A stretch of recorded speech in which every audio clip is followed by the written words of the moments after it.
Wolfpack, what is going on? It's your boy, the Wolf of RotoStreet, rotostreetjournal.com. We breed and feed fantasy wolves here with your Week 2 Draftkings Preview and Strategy session. Trying out a new format here, trying to be a little bit segmented. And then, of course, as I know you all love to do for the live viewers, Ask Me Anything will be at the end, whether it's DFS or sit start related. But before then, I want to try to squeeze in a few segments. Hope you stick around for them and let me know your thoughts. And those catching the replay, I hope I also win you $1 million with these takes. But I'm going to mix a bit of strategy and also player picks, referencing a lot from the legend Adam Levitin, who wrote an amazing article. Everybody should check it out at establishtherun.com. His winning DraftKings Millie Maker trends, one of the best I've ever read. I'm going to try to reference those throughout this show as we talk about the slate, as we talk about the best picks on the slate. So hope you enjoy. Hope you stay. Get your questions in because I promise to answer them all. If you're on Facebook and stuff now and you're willing to share and like this, it is greatly appreciated. Same with Twitter, on Periscope, and all that good stuff. Let's dive in now, folks, with that preface being said, with my overall takeaways from this slate. And number one there's tons of value this week at wide receiver and tight end. We'll go through the names specifically later, but Corey Davis, Scotty Miller, Mike Williams, Brandon Aiyuk, Perriman, Campbell, all guys I love, and all under 4.5K this week. So that's a great way to get some low-owned, high variance wide receivers who could blow up for those 20 to 30 point days, and then also still get Christian McCaffrey and players like that. Similarly at tight end, and again, tight end wide receiver, the highest variance of the positions here with the lowest correlation between ownership and top percentage in finishes. So ultimately, that's where you want to mix it up. And we're going to go into those names later and why I love them. That's one of my main impressions. The other is those mid 5 to 6K running back plays I also like. So, it's going to be a lot of variance here, right? I'm going to have a bunch of low-priced wide receivers, and I'm also going to go some mid-priced running backs and high-end wide receivers to try to balance those two outs and get a little bit of more variance in my slates. But, the chalk is there with Taylor, Miles Sanders at 6K, probably the lowest we're ever going to see him. And then also Ronald Jones, 5.2K, facing Carolina. We just saw Josh Jacobs steamroll for 3 touchdowns. If he gets the same 17 touches he saw in week 1, I think Ronald Jones could end up smashing this week as well. So that's my second takeaway. And last of the overall slate impressions that I want to cover before segment 2 here. Are the squeaky wheels going to get greased? Because if you answer that question yes, and you get the right guy, it could be a 30 to 40 point bonanza. Mike Evans and Allen Robinson, both 6.4K, and I think they could swing some weeks this week coming up, both getting greased up by their coaches. Bruce Arians essentially telling us that he's pissed off, sad. I think he feels bad was the exact quote.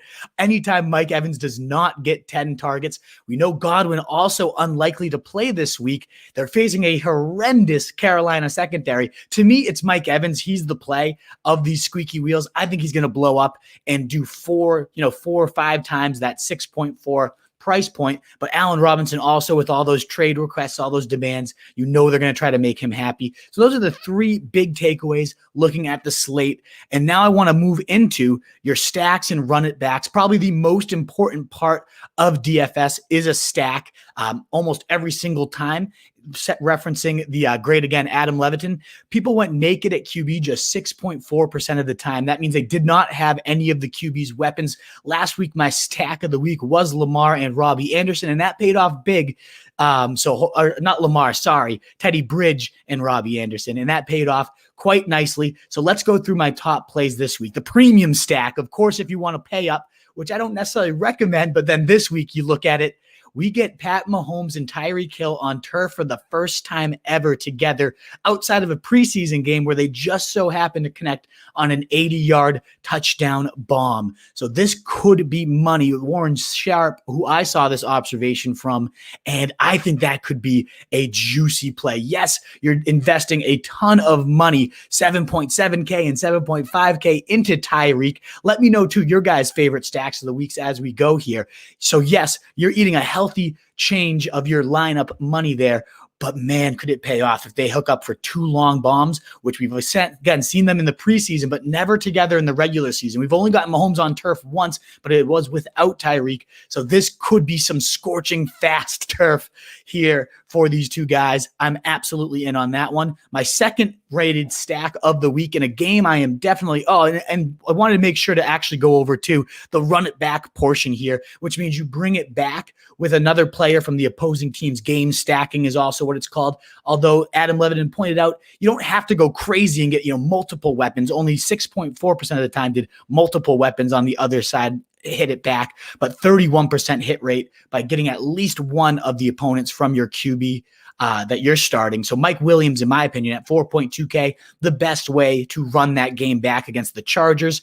Coming off a pretty solid look to show the best rapport with Tyrod Taylor and his style of play. Now says he feels even more explosive after kind of shaking off the rust in week 1. Again, despite leading the team in receiving last week, and his price went down. So I love bringing that stack if I go fast turf back with those two guys. I also like, again, Dak Prescott, probably the easiest game to get into. That over-under is still going to get smashed, but Dak at 6.8, and then any of his options, they are all great. Obviously, Amari, the alpha last week, 14 targets, and he's only 6.3K against Atlanta. He's projected to be the highest owned wide receiver of the week, and rightfully so. If he maintains that kind of Jordy Nelson, Devontae Adams target hog of Mike McCarthy this week, he could go bananas against this pathetic Atlanta defense. But also the one I like the most is the bargainist, as if that's a word, the highest bargain wide receiver, CeeDee Lamb of the Cowboys, 4.7K this week. I love that play, stacking him with Dak. And just in my lineup in general, I want to get CeeDee Lamb. I could see 130, 2 touchdowns for this guy at a bargain basement price. Gallup at 5.6K will be the lowest owned of them, but could also be the one that just ends up smashing. They're going to smash. I mean, Dak is going to go for 403 or so touchdowns. So I love him. I love trying to pair him up. And you can also pair him up with Zeke if you'd like. As Levitin pointed out, it does not have to strictly be wide receivers and tight ends for your stacks. We saw Zeke catch a touchdown and show some really nice receiving involvement despite all this Pollard speculation in the preseason. Zeke was the dominant. Check out our workload report at rotostreetjournal.com and just see his snaps, touches, just the market share he had in that offense is huge. And now he gets Atlanta. Definitely finding the end zone at least once Zeke is. Ultimately, it's a matter of how many times does he find it. Could be 2 or even 3 this week. So you can stack Dak and all this. And then, of course, you have the other side, Atlanta, to stack and bring it back with. What's more fun than that? Julio Jones, 7.4K, a great price for a guy that just went completely bananas and is now going to face a very, very soft Cowboys defense. And also Calvin Ridley, monster 35-point day, could just go right back at it for 6.8K, probably the one I'm going most in to have some cap flexibility. But Russell Gage at 4.8K, not a bad option at all. And if you wanted to kind of flip the script and go Matty Ice at 6.6 instead of Dak to get a little bit of variance, that's a very acceptable play as well. I mean, 54 whopping pass attempts in week 1. I love it all. That's that game is going to hit the highest total, in my opinion, of the week. And so having plenty of options from there is a very wise play for your DraftKings lineups. And last but not least, my stack of the week, Kyler Murray, 6.1K, and DeAndre Hopkins. I mean, just the biggest bargain points per dollar on the slate, in my opinion. QB would be Kyler Murray. Smashes for 27 points against a San Fran front. Everybody say, that Washington front so deadly, going to get to him as they did Carson Wentz. Sure, it's not like this offensive line's anything special, but they have not faced the maneuverability, the ability to escape the pocket like Kyler Murray. In my opinion, that's just going to lead to even higher rush totals after he ripped off 90 yards Konami code action. And again, he put up those points without even throwing for 300 yards. He could go bananas against this, awful Washington secondary. We didn't see Wentz exploit them to the fullest. That is by far my favorite stack of the week. Of course, if you're going Murray, you have to bring it back with DeAndre Hopkins, 16 targets, 14 career high receptions last week. Barely misses the end zone. I wouldn't be shocked to see him hit it twice. And on one of my favorite articles of the week, just kind of discovered this on fantasypoints.com, week 2 DFS wide receiver CB matchups. Wes Huber, unbelievable work there. Scott Barrett put me onto it. check that one out if you haven't yet. But he mentions DeAndre Hopkins facing Washington's cover 3, cover 4 is something that Hopkins has historically eaten on, especially now that we know he is the alpha target hog there. So some amazing coverage, insights there from Wes. He has Hopkins as his top option. And as we mentioned, Julio Jones, his second highest against that cover 3 shell of Dallas. So both guys in play as high-priced wide receivers. But that is my stack of the week and the value stack, in my opinion. And the reason we spend so much time on stacks here is because, again, that is the most crucial part of your DFS lineup. But I like anything under 11K as a stack can end up hitting huge. And I like Philly Rivers and Paris Campbell both adding up to under 11K here. I think that Minnesota secondary, we predicted it coming into the season, is the worst in the league. And I think it's going to create a ton of shootouts and make Minnesota one of the best teams to stack and then run it back against.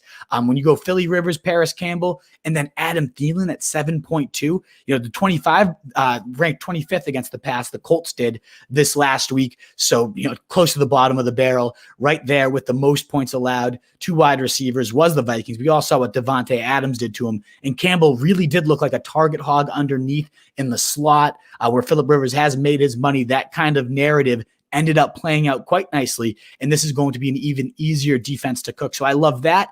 Or you could maybe take a real gamble. We've seen Trubisky be a milli maker winner in the past. He ended up hitting over 20 points last week at 5.4K as a guy we recommended as a value play. And getting him in with Anthony Miller at 5.2 keeps you under that 11K value stack.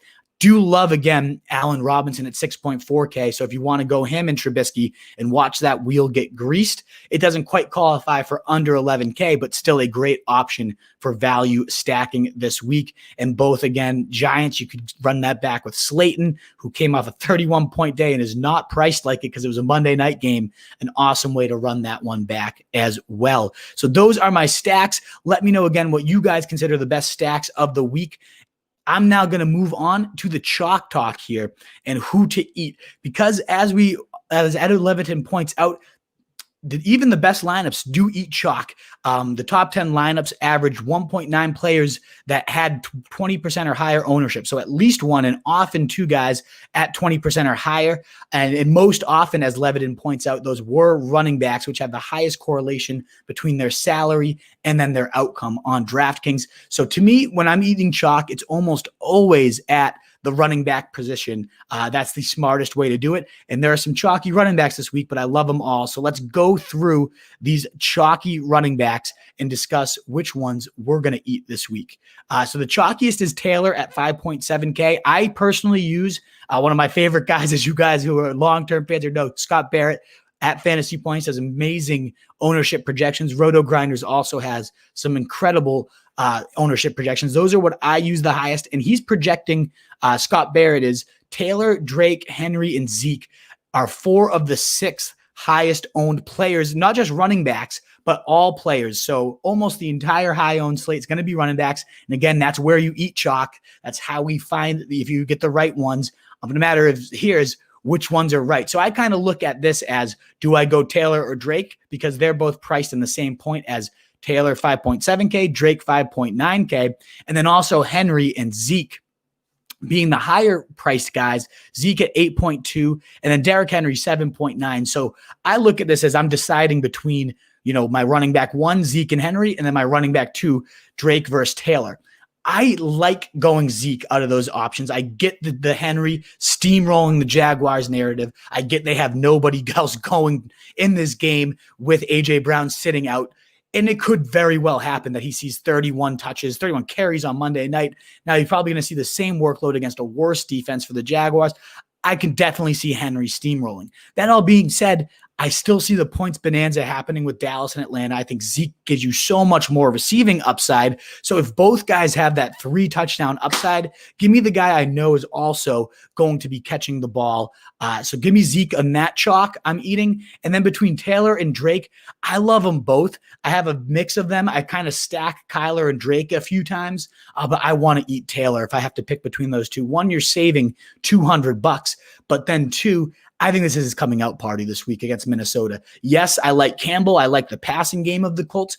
I still think it's going to be a bunch of touchdowns on the ground, and I think they're going to all go to Taylor. He's at 59.5 rushing yards prop. I think it's 56.5 even on DraftKings.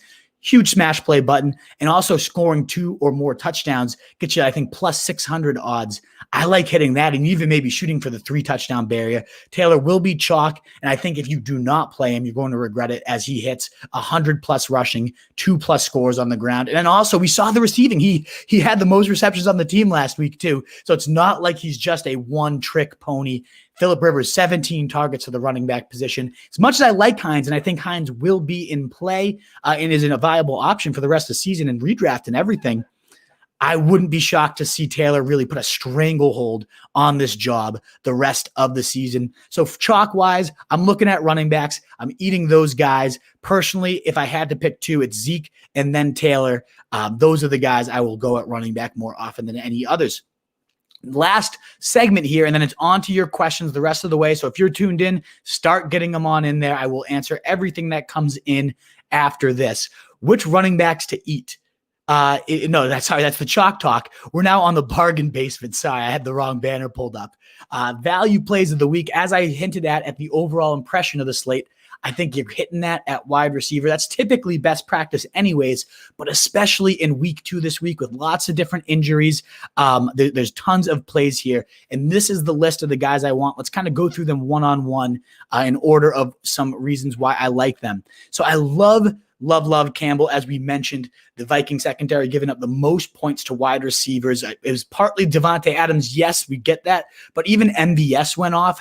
Could have had an even bigger day with 2 touchdowns if he didn't drop one beautiful deep bomb to him, but still went off. Lazard had a big day. It wasn't just Adams boosting those numbers. This secondary is atrocious, and I could see a similar thing where Campbell and Hilton have big days. Maybe Pittman finally gets involved. But either way, Campbell at 4.5K, my favorite. He's also projected to be the chalkiest value play at 25, right around 20% in Scott Barrett's rankings, actually 15%. So not overly chalky, but still the highest of these value plays. Whereas you want, according to Levitin, at least a handful of sub 5 guys. On average, the top 10s use 2.3 sub 5% players. So ultimately, I like going at tight end and defense to get those that hit that kind of 5% barrier, but also sneaking in a value wide receiver play where the variance again is the highest. So I like Campbell a lot. I really do like Corey Davis. I know longtime viewers of this fan will probably start throwing tomatoes at their screen after how much I have vehemently gone against this guy. I mean, more venom for any one single player in my career as a fantasy analyst has probably been directed at Corey Davis, and rightfully so. But now you look at the guy, he's off an 8-target day, 7 catches, 100 yards, and not priced like it because it was Monday Night Football. We got A.J. Brown out. This is the Jaguars secondary here. And at 4K, pretty closest to the bottom is the barrel price-wise as you can get. If this game, becomes for whatever reason a shootout, or if the Jaguars can build an early lead, that could end up letting him blow up if they're playing narrative, catch up narrative at all. And even if not, he'll be the third down target for Tannehill. He was often peppered on Monday night on third downs. So I think Corey Davis is a solid play. Only $100 more. I like Scotty Miller, especially in cash games with Godwin all but likely, all but ruled out already. I think Scotty Miller, we saw great chemistry with Brady.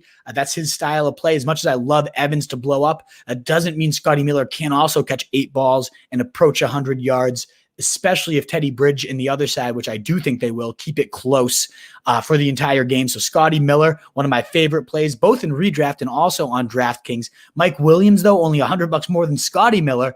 You can get him at 7.2% ownership. Scotty Miller right around 10% ownership. And Williams, I think, definitely has a higher blow-up ceiling should they be just hucking it downfield to try to keep pace with that Chiefs offense, the Chargers.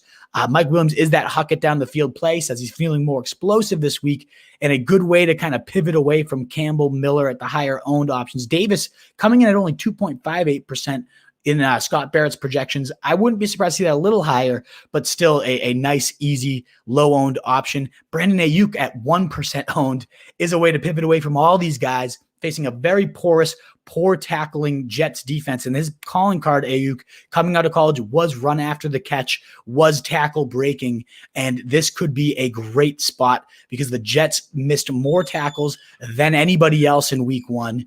We know Kittle's going to be out. We know the entire offense is going to put up points still because it's the Jets, the worst defense in the league. So LOL Jets defense, I think Aiyuk is in a potential smash spot at 4.3K and one of the lowest owned guys on the slate. And if you want to run that low priced option back with another one, Brashad Perriman on the other side. We know Crowder has been ruled out. Perriman has gotten that kind of you will be heavily used endorsement here. And when he's been an alpha, he has responded. We all saw that late season push. Another guy you can again stream and redraft as well, but he's only 3.8K. And again, at that 1.2% owned projection, those are the guys. I don't know which exactly, but those, at least one or two of those guys are going to hit huge at under 4.5K. Campbell, my favorite, but he's also everyone's favorite. So if you want some variance, those are some other guys. At running back, I didn't even make a banner for it because there's not a ton I love, but Antonio Gibson at 4.3K. And then also, you know what? I'll make a quick banner here for that RBs and just type in my two guys so you can see it. Antonio Gibson at 4.3 is one that I love, and I'm going to explain why in a second. And I also love James Robinson at 4.4K is an option as well. And let me explain why I like these guys as much as I do. Here we go. Whoop. Running backs. Antonio Gibson, obviously disappointing. Only 9 touches, 33% snap share was the lowest on the team. But they did say that was very game flow dependent. The coach, Scotty Turner, the offensive coordinator, they're coming out and admitting he's going to see more touches in weeks when we're not leading. We were trying to bleed the clock with Barber. You also saw Barber get 17 touches and muster a fucking pathetic 29 yards. One of the most discouraging things as an owner this week was watching that somehow steal 2 touchdowns. That narrative could flip, and it could flip soon, especially as early as this week. I love that stack of Kyler Murray, DeAndre Hopkins. If they get a huge lead early, I think Gibson, you have to unleash Gibson. What did we see? Mostert get lined up outside, very horrendous pursuit angles from that secondary last week for the Arizona Cardinals facing San Fran. I think we'll see similar usage. Scotty Miller will see that on tape. It's something he often did with Christian McCaffrey in Carolina. He's great at moving his pieces around. We saw Gibson getting moved around when he was in. I think this could be a week where they get down early. They need to use Gibson. I don't mind him at all as a flex play because they cannot, Arizona, keep up with running backs in the defense. So I like that play a lot, especially when I'm going with my stack there of Kyler and DeAndre Hopkins and James Robinson. If I'm trying to fade Henry chalk this week, and I'm also playing, as I'll preview here, my defense of the week, Jaguars at 2.3K is my play of the week for defense. And then I like James Robinson. I like a running back defense stack, kind of saying that I think they'll be bleeding out the clock. This guy got all the touches except 2 for Laviska Shenault in the run game. James Robinson did almost hit 100. Didn't find pay dirt, but I wouldn't be surprised these pesky Jags keep this game very close. That defense was better than expected by so many. The D-line in particular got after Phillip Rivers, even against that awesome front from the Colts. They don't have that with the Titans here this year. So ultimately, I like the defense to be a surprise. I like stacking them with James Robinson if I go that route as well. And ultimately, tight ends also is loaded, as it typically is, with bargains. And so that's the last of my bargain basement. Then on to your questions. But I like personally Jordan Reed, 2.6K, no Kittle. He also saw he only ran 16 routes and caught 2 targets on it. I think he's going to run about 40 routes this week. And we already said we like Aiyuk against a pathetic Jets defense. Well, I could even go cheaper, 2.6K for Jordan Reed in an every down role. The coaches love him and raved about him. We know he's going to get hurt, probably get hurt this week once he gets high used, but still an athlete in a position to make some plays. Dwelly had some big games in the backup role, and this is the Jets defense. We could just keep saying that. Jets. Play anybody against the Jets, no longer having Jamal Adams. Just an awful secondary. Jonnu looked as advertised against the catch. He's only 4.2K, the most expensive guy on this list, but the highest floor guy on this list as well. So I like Jonnu, especially if that James Robinson pick ends up hitting. That's a good way to run it back. Mo Alley Cox at 3K with Jack Doyle already ruled out. This guy, the scheme for Frank Reich just peppers tight ends. Alley Cox, only ran 10 routes and saw 2 catches on him. This guy could thrive in an every down row. And then last but not least, the chalkiest of my value tight ends is Logan Thomas. Found the end zone last week at 2.8K when it was one of our favorite plays and one of our recommendations here. Could easily do it again in another way to run back that Cardinals stack if you do it. So those are the tight end bargain plays.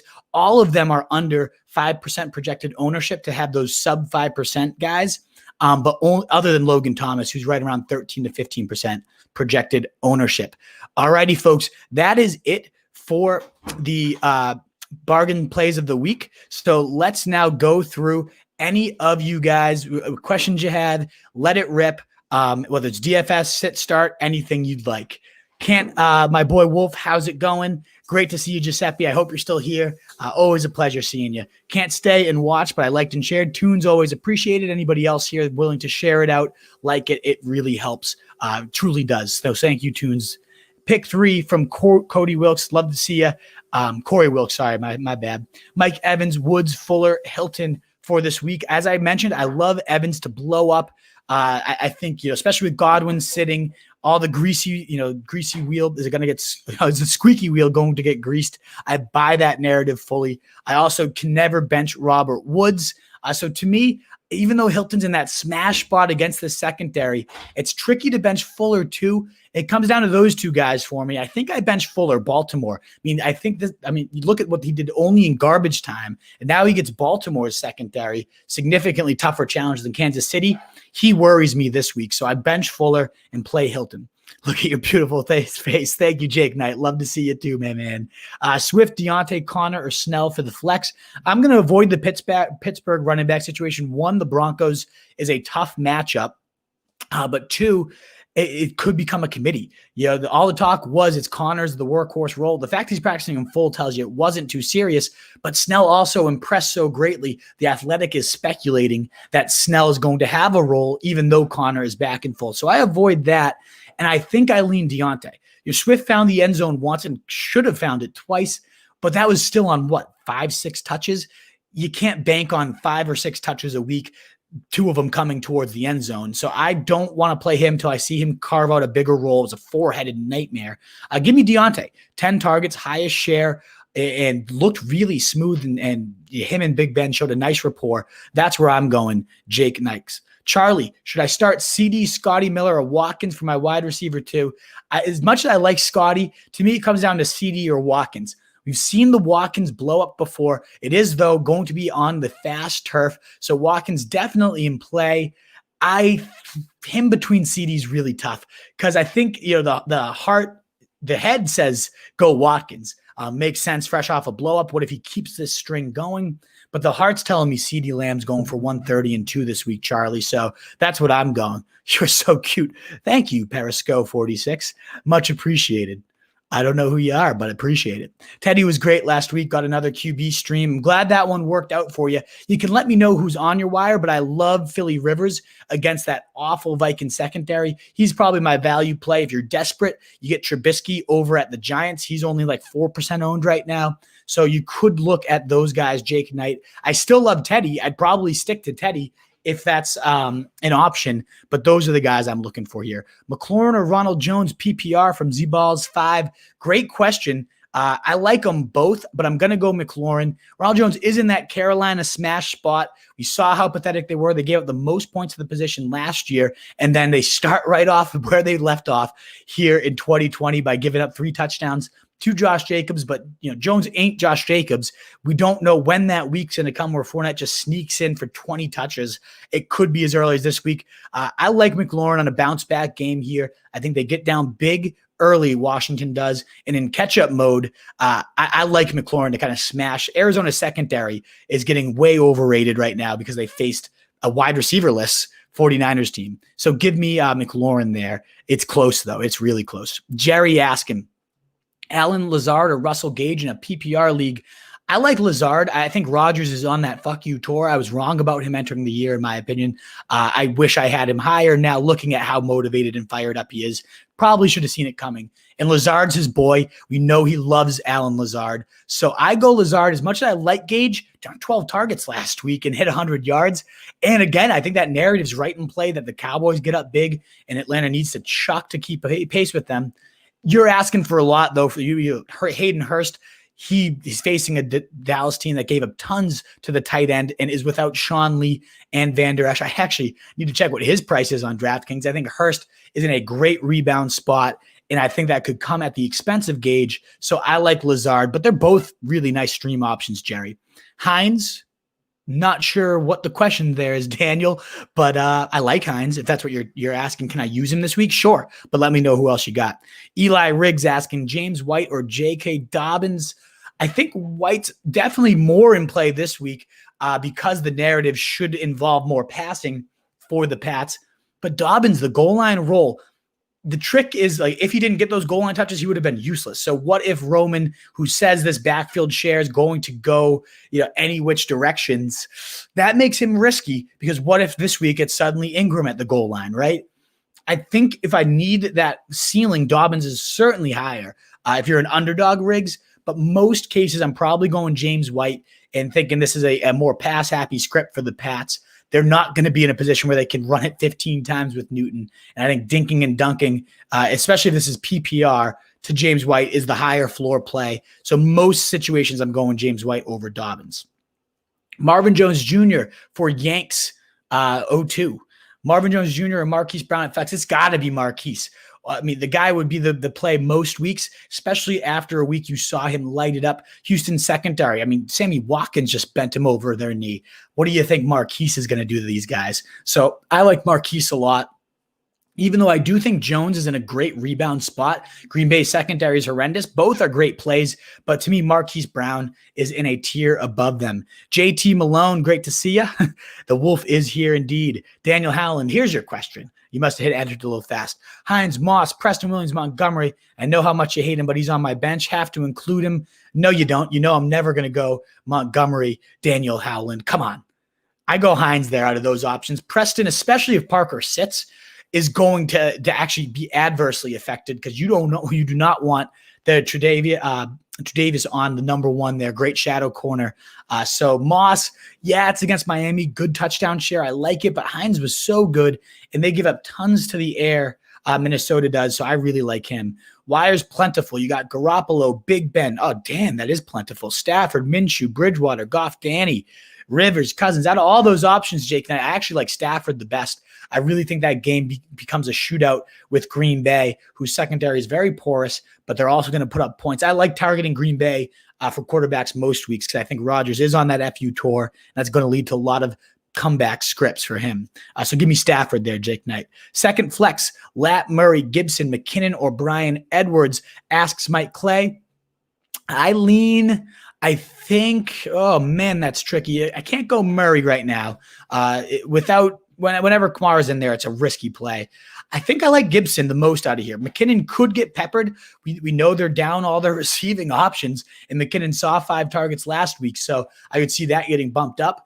But I also like the Gibson bounce back week narrative. We saw Mostert rip off a 90-yard touchdown score or however length that was. And it was just horrible pursuit angles. I could see the Scotty Turner and the Washington football team, trying to bounce back and use that as a, exploiting the linebackers in those awful pursuit angles. I could see Gibson ripping that up. You're welcome, Yanks. Alrighty, guys, that's what we got for questions. We got, one more. Mateo, great to see you. So if you keep them coming in, if you guys got them, but otherwise we'll sign off as soon as they run out. Sup, Wolf? I'm in a dilemma. If I share your stream, my boys will get your knowledge. I wouldn't have won it without you in 2019. What do I do? I would say, Mateo, are you like in any Facebook sits, groups or anything like that where you're not facing the guys in there, but they would be high valuable people to see our stream? Drop us in there. Give us a share where your opponents are not, but you can find fantasy fans. Hit us up, Reddit, places like that. Share our stuff where your opponents might not be, but there's high valuable people. that could be hugely helpful. If you really do want to help us out, Mateo, hit me up in the DMs again, and we can talk about it. We're going to start looking for some brand ambassadors to spread our word throughout different high-value places. So I appreciate that you're looking to help, and I'd love that. So hit me up in the DMs if you want to talk some ideas. It would be awesome, and happy to help you win, my man. Let's go Tim Gray here. Hey, Wolf, flex John Taylor or Gurley? I got to go John Taylor, my dude. Tim Gray, I think you've been watching us since like year one, where it was certainly not at this production level. So great to see you, long-term fan here. I got to go John Taylor, though. The Mac injury, all but locking him into a monstrous workload for the remaining weeks. And Minnesota, not a scary matchup at all for anybody, including running backs. They're going to move the ball at will, which I think Johnny Taylor finds the end zone twice. We saw Gurley get kind of game flowed. So yeah, if he scores early, he's going to be a nice play. And Dallas ain't anything scary for running backs. But if they get down huge, I could see him totally getting outflowed. So you're really touchdown dependent for Gurley this year, whereas Taylor stayed involved all game, showed just as much receiving promise as we thought, hit an untapped potential, just needed some Phillip Rivers 17 fucking targets of the running back. Give me Johnny Taylor all day. Absolutely. Wide receiver 2 for our boy Mateo. Keenan Allen versus Devontae. I got to go Keenan, because if Devontae plays, one, he's banged up, risk of re-aggravating that injury, and he's also going to get the shadow coverage for the Bills, which is no good. Tre'Davious White, one of the best in the league at that. So ultimately, I avoid him at all costs this week. Keenan Allen, I don't love, but could be playing comeback mode, catch-up mode. So give me Keenan Allen there. The secondary for them, the Chiefs, nothing scary. We saw them get worked by Fuller in the intermediate, and Keenan Allen, a much better route runner. Pros and cons of Jonnu and Herndon, asks Mike Clay, by one of the best fans of the offseason, my dude. I appreciate you. Jonnu, run after the catch, unbelievable. We saw it on that 20-yard zip at the beginning of the week. And now we have A.J. Brown out. So he could realistically lead this team in targets if they roll coverage to Corey Davis and try to take him out of the game. Then Jonnu could really exploit this Jaguars team. So I love him. I like him a lot more than Herndon. The 49ers have been historically pretty good against the tight end these last couple seasons since that defense got back. I just could see the Jets offense getting erased completely. That's the con of Herndon. Now, the pro might be he leads this team in targets too. Both those guys have their number one guys, Crowder and A.J. Brown, eliminated, which could mean a high target share for both of them. But Jonnu I like better as a player. I like his role better in the offense, and I like the matchup better. So give me Jonnu of those two guys. Drop Hurst, A.Miller, or Dobbins to grab a QB. Oh boy, that's tricky. And I don't want to give up on the upside of Dobbins. You can't drop him. So you got to stay with him. The potential huge workhorse load in that Ravens offense is just too much. So it comes down to Hurst or Miller. Depends who your tight end is, Jake Knight. Like if Hurst is never going to touch your lineup, I'd drop him.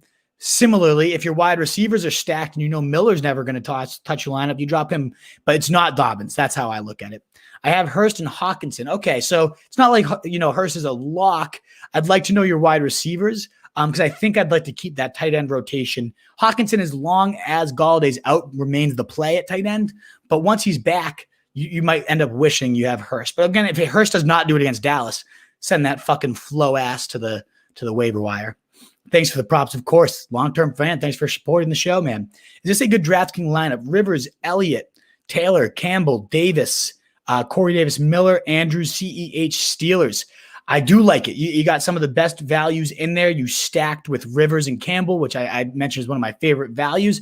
Andrews could go completely berserk this week against Houston, so I like that. Steelers D, one of the best plays. And then Davis and Miller. I just have a hard time seeing, did you use your whole dollars there? Because there's just those wide receivers are so cheap. You got some of my favorite value plays in there, but you got to have at least one alpha, right? Like one target hog. I guess that's what, Andrews, what's happening. I like to save at tight end though.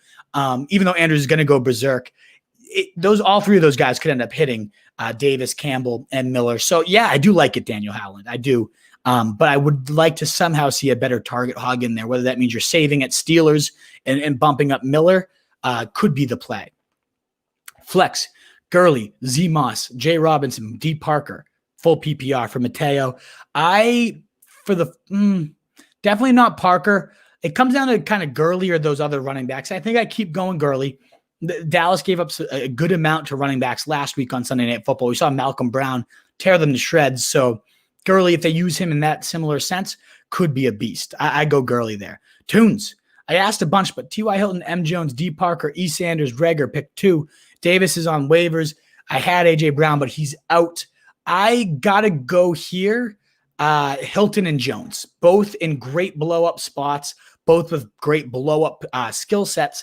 I kind of want to see it with Reagor before I pick him. Sanders, we now have speculation that Thomas could be just back and full and ready to go. If not, I like it, but I don't necessarily love it on Monday Night Football for the Saints there. So I think I go Hilton, Marvin Jones. You have to wait till Monday Night Football to find out with Sanders if he's the true number one. I don't know if I can bench either of those two guys, Hilton or Jones, to find out. Do you still say drop Breeze and pick up Big Ben? Or would I drop Reagor and hold on to Breeze in case of a bounce back? I just don't like dropping Reagor. I really think that this guy's a week or two away from exploding and becoming a monster. Breeze, now that MT is not expected to miss, maybe 0 time. And if he misses this week, it sounds like he's going to be right back. I'm not necessarily sprinting away to drop Breeze again. I thought that was with Thomas out for 4 or 5 weeks. Doesn't look like that's going to be the case. Do you need to sprint and get Ben? Like, who's your starter? Is Breeze your starter? Because otherwise, if you have quality like Big Ben on your waivers, like you don't need to keep a quarterback of that sense, is how I'm kind of looking at that. My wide receivers are Thielen, AJB, McLaurin, Parker, Deontay, Miller. So in that sense, I think you can make Miller expendable. I don't know that he'll ever touch your lineup, right? So that's where I'm looking. I have too many bench RBs, but they're too good. No, Swift, Robinson, Dobbins. Already have Jacobs, Carson, Drake, and Hines. So, it's a position of strength. It's tricky to know which one. Swift might be the most droppable. Same with Robinson. I think I lean dropping Miller either way. Streaming options at defense this week. Good question. I'd like to know who's there, but I don't hate Arizona facing Washington. I think they showed a lot of improvement on defense this year, so they're an option. I got to kind of pull up my ultimate my rankings here on rotostreetjournal.com, week 2 rankings, just to remember the matchups for the defenses. I don't have them all memorized right now. So Mike Clay, I'm going to get back to you once I have my rankings up and can pull up the names to talk about. Week 2 rankings updated. Here they are. So that's going to load. I'll get to a couple other questions while it is. Sorry for the lag while stuff loads over here. All righty. Just traded Kareem Hunt and Anthony Miller for Deebo Samuel and DeAndre Swift in Dynasty. Now that Kareem Hunt's locked in Cleveland and probably won't be a future workhorse, he looks so fucking damn good, though. So it's tricky. How do you evaluate? I love Deebo Samuel, but already getting dinged up. Like, he could be a long-term health concern. He's been dinged up in both years. DeAndre Swift in Dynasty. You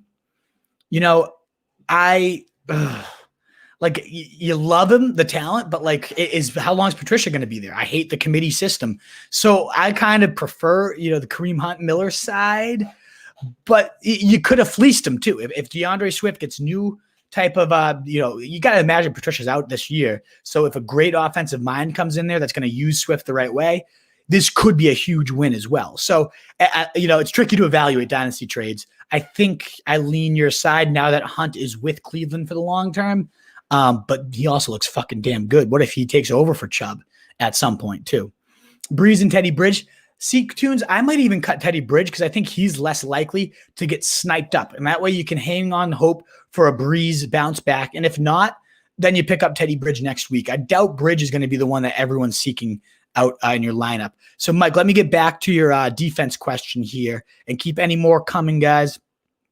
So in terms of streamers, I think, the Rams I actually saw widely available this week. Lane Johnson being back helps that offense significantly, but that is a great defensive front that I think could do some damage on a team that allowed 8 sacks. I've seen the Saints. They've gone pretty mass picked up, but I like them against Vegas. So I do like Sanders actually now knowing that this is against Vegas too. I also don't hate the Bucs against Carolina. That offensive line's not good in that D front and secondary. I think Tampa Bay is a pretty underrated defense, along with the Cardinals and Washington football team would probably be my favorite streams of the week, Mike Clay. Just check if those guys are there. Jerry asking, trying to sell high on Hines for a wide receiver. Any targets in mind? It's so tough to know, what offers have been made, how people are valuing him. I would probably, any type of high upside wide receiver 3 you can land for Hines is where I have him priced. You could always go to rotostreetjournal.com, Jerry, and check out our wide rest of season big board and kind of get a sense of who I have around Hines. But I think if you could get Will Fullerish type of value for him, Darius Slayton maybe, right in that kind of range, maybe Keenan Allen or John Brown, might be some guys I'd look at, Jerry. Bears, Seahawks, Bucks, Chiefs. I like the Bears the most out of those options. I think they have the most talent on defense and a decent matchup. I have the Bears ranked as my 5th option this week against the Giants. So out of those options, Mike, I go Bears. And then I have Chiefs number 7. So streaming wise, I didn't know you had such good options available, but I go Bears and I go Chiefs. Goff, Tanny, Big Ben, Stafford, Minshew, all available. Would you still go Big Ben for this week? Out of all those matchups, I think Big Ben, I go Stafford though this week. I really do. I think that Green Bay shootout game could be the play. I have Stafford rated at 9 and I have Big Ben at 12 this week. So Tunes, I go Stafford out of those options. All righty, guys. Thanks so much for tuning in. It was a pleasure to talk DraftKings. I hope you like those segments. Always open to feedback. If it's too segmented, I try to make sure, again, I have AMA. I schedule at least 20 minutes at the end of every show.